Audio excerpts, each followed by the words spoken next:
عبدالرحمن بابا پشتو شاعری کے حوالے سے اپنا ایک خاص مقام رکھتے ہیں۔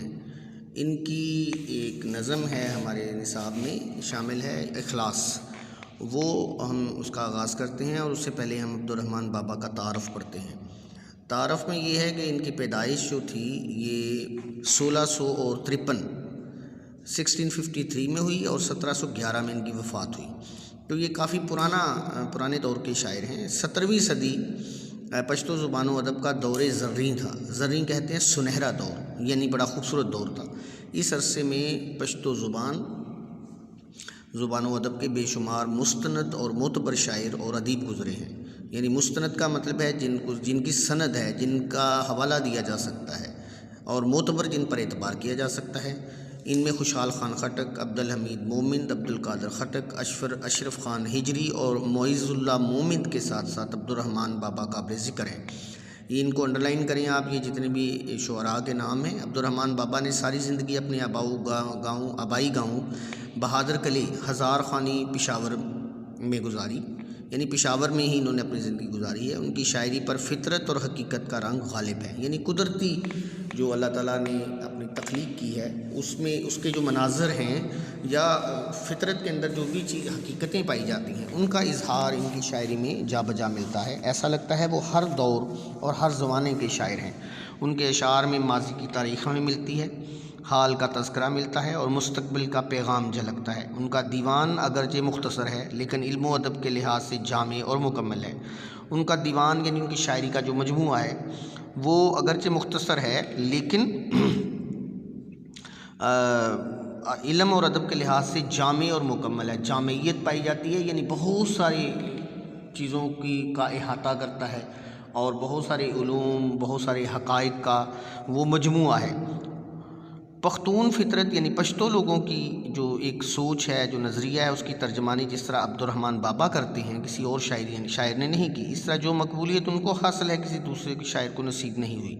ان کے اشعار نہ صرف عشق حقیقی اور تصوف کے آئینہ دار ہیں، یعنی اس میں تصوف کا رنگ بھی ملتا ہے، عشق حقیقی یعنی اللہ سے عشق کا رنگ بھی ملتا ہے، بلکہ اپنی زندگی میں کامیابی کے لیے پند نامہ بھی ہے۔ پند نامہ کا مطلب ہے نصیحت نامہ، جس پند نصیحت کو کہتے ہیں، اس میں نصیحتیں پائی جاتی ہیں۔ قرآن و حدیث کی تشریح اور توضیح ان کی شاعری کا خاصہ ہے۔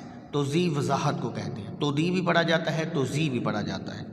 تشریح قرآن و حدیث کی ان کے کلام میں ملتی ہے، وضاحت ملتی ہے۔ ان کی شاعرانہ عظمت کا اندازہ اس بات سے لگایا جا سکتا ہے کہ ان کے دیوان کے تراجم دنیا کے مختلف زبانوں میں ہو چکے ہیں اور لوگ ان کی تعلیمات سے مستفید ہو رہے ہیں۔ ان کی شاعری کے موضوعات محنت کی عظمت، رزق حلال، اسلامی اصول، علم کی اہمیت اور افادیت اور دنیا کی بے ثباتی جیسے حقائق پر مبنی ہے۔ ان کے مجموعہ کلام میں دیوان عبدالرحمن بابا شامل ہے۔ تو یہ ان کا مختصر سا تعارف تھا۔ عبدالرحمن بابا کی لکھی ہوئی نظم اخلاص ہے، مختصر سی نظم ہے، اور اس کو ہم پڑھتے ہیں کہ ہم دوش ثریا ہے مقام اخلاص، جو ملتا ہے غلام اخلاص۔ ہم دوش ثریا کہتے ہیں، ثریا آسمان کو بھی کہتے ہیں، بلندی کو بھی کہتے ہیں۔ عبدالرحمن بابا کہتے ہیں کہ ہم دوش ثریا ہے مقام اخلاص۔ ثریا میں نے ابھی کہا کہ بلندی کو بھی کہتے ہیں، آسمان کو بھی کہتے ہیں۔ ویسے ایک ثریا کا نام، ایک ستارے کا نام بھی ثریا ہے۔ تو ہم کہہ سکتے ہیں کہ شاعر کا مقصد یہ ہے بتانا کہ اخلاص جس شخص کے اندر پایا جاتا ہے وہ ثریا سے کندھا ملا کے کھڑا ہوتا ہے، یعنی مطلب یہ ہے کہ وہ آسمان کی بلندیوں پر فائز ہوتا ہے۔ اس کا مقام آسمان میں ثریا جتنے ستارے، ثریا جیسے ستارے کے ساتھ ہوتا ہے۔ ہم دوش کندھے کو بھی کہتے ہیں، اور ہم دوش کا مطلب ہوتا ہے ہم سفر بھی اس کو کہہ سکتے ہیں۔ ہم دوش ویسے کندھے کو کہتے ہیں۔ دوش کا ایک اور مطلب بھی ہے، یعنی وہ دن کے حوالے سے بھی جو گزرا ہوا وقت ہوتا ہے۔ تو ہم دوش ثریا سے مراد یہ ہے کہ وہ شخص جس کے اندر اخلاص پایا جاتا ہے اس کا مقام ثریا جتنا بلند ہے۔ یہ اس مصرے کی تشریح ہو گئی۔ جو ملتا ہے غلام اخلاص۔ شاعر پھر آگے کہتا ہے کہ اخلاص والا جو شخص ہوتا ہے وہ غلام ہو جاتا ہے اس شخص کا جس میں اخلاص پایا جاتا ہے۔ اس کا بھی یہ مطلب بھی ہو سکتا ہے، اور ہم یہ بھی کہہ سکتے ہیں کہ وہ بڑا سوء ظن رکھتے ہیں، ہر شخص کے بارے میں حسن ظن رکھتے ہیں، اور کہتے ہیں کہ جس سے بھی میں ملتا ہوں اسے اخلاص کا پیکر پاتا ہوں۔ یہ ان کی اپنا ایک خیال ہے۔ گو فرج سے تا عرش سفر ہے دشوار، طے کرتی ہے بیک جنبش گام اخلاص۔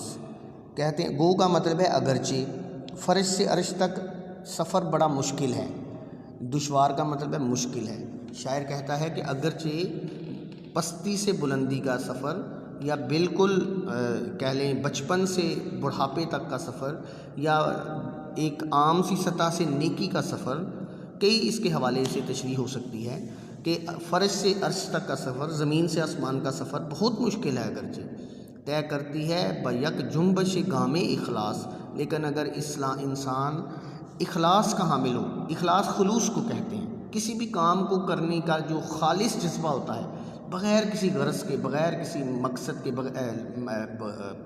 فائدے کے، بغیر کسی لالچ کے، مقصد نہیں، اس میں لفظ غلطی سے نکل گیا زبان سے، یعنی انسان بے غرض ہو کر، مخلص ہو کر کوئی عمل کرے تو اس کا عمل اتنا بلند ہو جاتا ہے کہ ایک تو اس کا مقام آسمان جتنا بلند ہو جاتا ہے، بلندی پہ وہ فائز ہو جاتا ہے، پھر اگر وہ آسمان جتنی بلندی حاصل کرنا چاہتا ہے تو ایک لمحے میں ایک قدم کی حرکت جو ہے وہ اسے آسمان کی بلندی پہ پہنچا دیتی ہے۔ اخلاص کا اٹھایا ہوا ایک قدم اور بغیر اخلاص کے اٹھائے ہوئے کئی ہزار قدم برابر ہوتے ہیں۔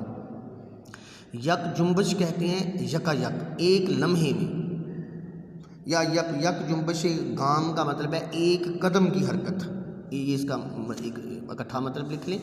تو یہ دو میں نے آپ کے سامنے اشعار کی تشریح، آسان تشریح ہے۔ پھر آگے کہتے ہیں فانی ہے ہر ایک چیز، ہر ایک رسم و رواج، باقی ہے مگر ایک دوام اخلاص۔ اب اس سے آسان کیا ہوگا؟ کہتے ہیں فانی، فانی کا مطلب ہے فنا ہو جانے والی، ختم ہو جانے والی۔ تو عبد الرحمن بابا کہتے ہیں کہ یہاں دنیا کی ہر چیز ختم ہو جانے والی ہے۔ کل من علیہ فان، جیسے سورہ رحمان میں اللہ تعالیٰ فرماتے ہیں نا، ہر ایک شے نے فنا ہو جانا ہے، صرف اللہ کی ذات نے باقی رہنا ہے۔ اسی کا حوالہ دیتے ہوئے عبد الرحمن بابا کہتے ہیں ہر چیز فانی ہے، ہر ایک چیز، ہر رسم و رواج ختم ہو جانے والا ہے، یہ ہمیشہ رہنے والا نہیں ہے، باقی ہے مگر ایک دوام اخلاص، یعنی ایک دوام ہے جو ہمیشہ رہنے والا ایک جذبہ ہے، وہ ہے اخلاص۔ اخلاص سے کیا ہوا کام کبھی ختم نہیں ہوتا۔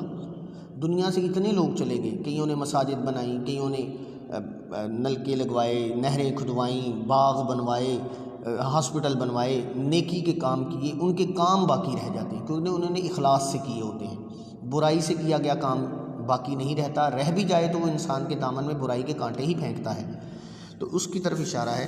اسلام ہے پابندی اخلاص کا نام، آگے پھر وہ اسلام کا ذکر کرتے ہیں، کہتے ہیں اسلام تو درس ہی یہ دیتا ہے کہ ہر کام خالص ہو کے کرو، منافقت اور ریاکاری سے بچو، اور نام ہے اسلام کا، نام اخلاص، اور اخلاص دوسرا نام ہے اسلام کا، اور اسلام کو کہتے بھی اخلاص ہے، یعنی خلوص سے کیا گیا، مخلص ہو کے کیا گیا عمل، اسلام اس کی طرف ہمیں راغب کرتا ہے۔ پھر آگے کہتے ہیں صیاد کو ممکن ہے ہما ہاتھ لگے، پھیلائے محبت سے جو دام اخلاص۔ پھر کہتے ہیں صیاد شکاری کو کہتے ہیں، اور ہما ایک پرندے کا نام ہے، ویسے یہ مشہور ہے کہ ہما جس شخص کے سر پہ بیٹھے یہ پرندہ وہ بادشاہ بن جاتا ہے، تو یہ بڑا قیمتی پرندہ ہے، بڑا نایاب اور کم نظر آنے والا پرندہ ہے۔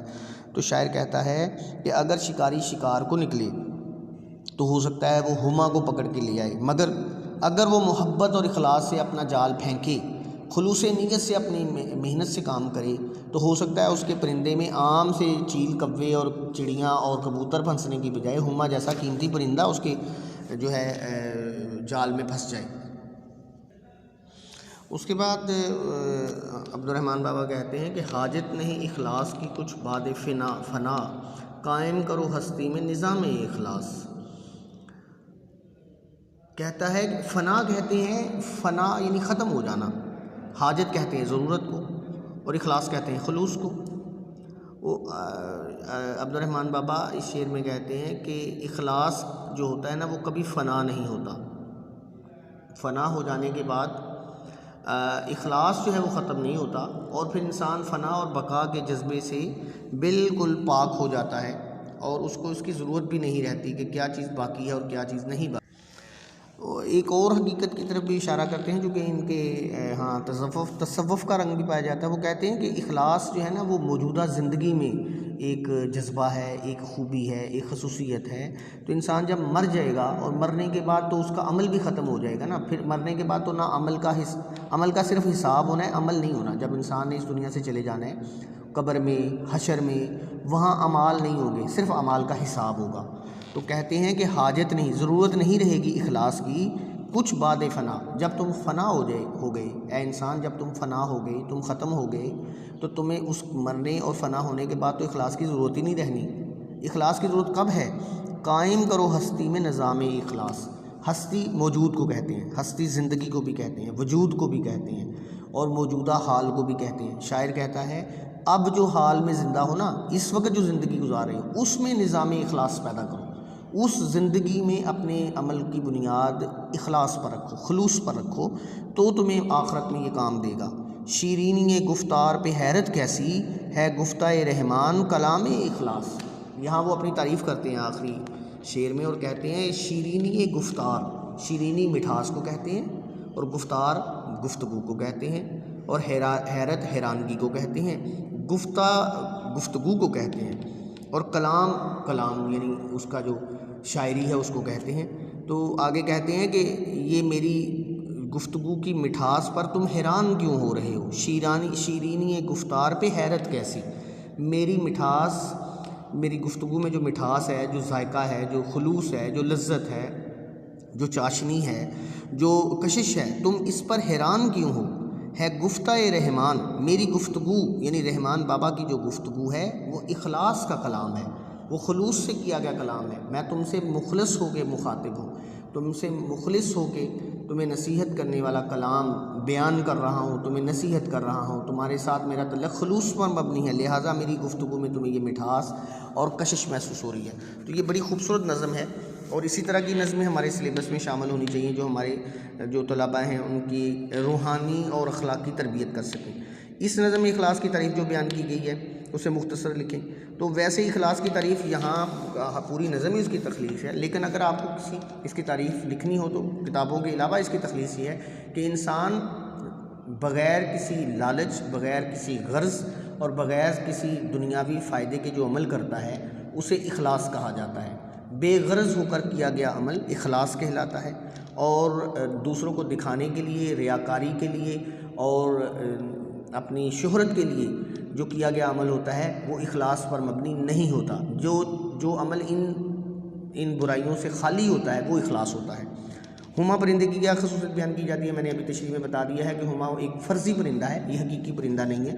ایک اردو ادب میں اور بہت سے اور دوسرے ادبوں میں بھی اس کی یہ بتائی جاتی ہے خوبی کہ یہ جس شخص کے سر پہ بیٹھتا ہے وہ بادشاہ بن جاتا ہے. تو ہو سکتا ہے یہ نواز شریف کے سر پہ بھی کبھی بیٹھا ہو، عمران صاحب کے سر پہ بھی بیٹھا ہو، اور بلاول بھٹو کے سر پہ بھی بیٹھا ہو. تو اب مجھے نہیں پتا کہ یہ ویسے فرضی بات ہے. اخلاص کی وجہ سے کون سا سفر آسان ہو جاتا ہے؟ آسمان کی طرف، بلندی کی طرف، ترقی کی طرف، روحانی ترقی، دنیاوی ترقی، ہر طرح کی ترقی کی طرف اخلاص کی وجہ سے سفر آسان ہو جاتا ہے. مرکزی خیال اخلاص ہے. اس کی کسی ایک تشریح کر دیجیے گا اس میں کہ اس کا مرکزی خیال یہ ہے کہ انسان کا ہر عمل جو ہے وہ ریاکاری اور منافقت اور دکھاوے سے پاک ہونا چاہیے. آگے پھر سند تضاد کے حوالے سے انہوں نے کہا جو ضد ہے اس میں جو کلام میں تو ایسے الفاظ استعمال کرنا جو ایک دوسرے کی ضد ہو سند تضاد کہلاتا ہے. جیسے مدرجہ بالا شعر میں فانی اور باقی ایک دوسرے کی ضد ہے. سند تعریف کی تضاد کی تعریف کریں اور 3 مثالیں لکھیں. فی الحال آپ ایک ہی شعر لکھیں اور اس کو یاد کر لیجئے. تو یہ مختصر سی ایک نظم تھی اور اس کی تشریح ہم نے مکمل کی ہے. تو اس کے ساتھ ہی ہمارا جو حصہ نظم ہے وہ الحمدللہ مکمل ہو گیا. اس کے ابھی لیکچر کے فوراً بعد اس کو رجسٹر پہ لکھ لیں تاکہ اس کے سمجھنے کا اور اسے یاد کرنے کا عمل آپ کا مکمل ہو سکے. اللہ حافظ.